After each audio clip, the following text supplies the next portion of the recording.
Hi everyone, Eric Reynolds with your Fox 10 News Now update. One person is in custody this morning following a high-speed chase. Here's a look at the scene of the chase on Airport Boulevard. Now, police say the suspect, Cherie Summers, stole a black Mustang in Baldwin County. They say an officer spotted the Mustang on Airport Boulevard. We're told the chase went all the way to Mississippi before looping back into Mobile County. We're told that it ended near Grand Bay Wilburn Road when officers put out spike strips to flatten the tires on the car. Summers is charged with attempting to elude police, receiving stolen property, and reckless endangerment. As the recovery from Tropical Storm Claudette continues, we are getting our first look at the destructive tornado produced by that storm. A security camera capturing the EF2 tornado as it ripped through East Bruton over the weekend.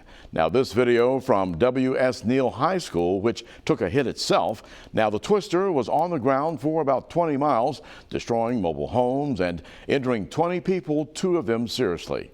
Our local chapter of the American Red Cross is now on the ground in Bruton, helping those left with damaged homes and no power.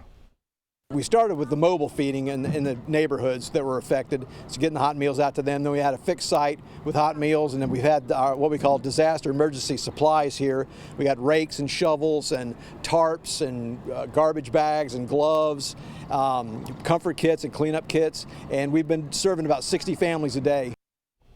If you want to help East Bruton get back on their feet, you can donate, sign up by volunteering, or give blood at theredcross.org. Alabama Governor Kay Ivey getting a first-hand look at the devastation from Saturday's tornado.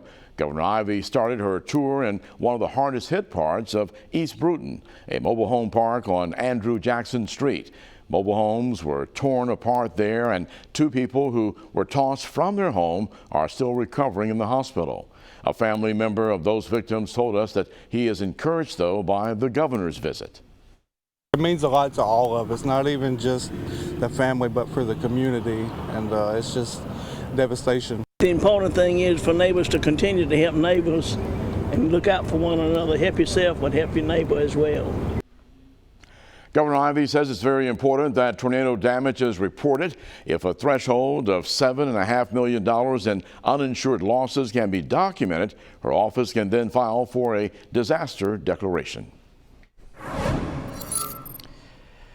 Well, the good news is at the moment, no tropical systems to deal with, but we do have tropical moisture that we continue to deal with. These heavy downpours day after day, even though that storm is long gone. What's happened is we've got this stationary front. It's basically right on top of the area, and we got all this moisture that kind of runs up into it, and that just continues to spark off these afternoon showers and storms, and things tend to be quite heavy when they do happen. So here's your futurecast. First half of the day should be fine. We get to lunchtime, a few isolated showers and storms, and then things start bubbling up later into the afternoon. And these showers, once they start popping, will be heavy once again, and the kind of downpours that really fill up the roads with water pretty quickly. We'll see that again here throughout the day. So good chance of rain again today. And boy, we are really stacking it up here in the old rain buckets.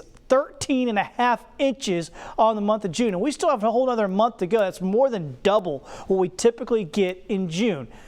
Nowhere near a record. 26 inches would be a record, so thankfully we're not getting there, but nonetheless, extreme amounts of rain. You can see the surplus on the year, nearly 12 inches, about the same in Pensacola. We had a very wet April, kind of in the middle on May, and now have a very wet June going once again. So scattered storms likely today, winds out of the south, temperatures in the upper 80s, so kind of typical for what we had yesterday. I think as we head into the weekend, things calm down a little bit. Still going to have, don't get me wrong, there's still going to be some scattered storms around, but a little bit calmer as we head into the weekend as things start to kind of get back to normal. But nonetheless, just be prepared to deal with some more showers, some more storms.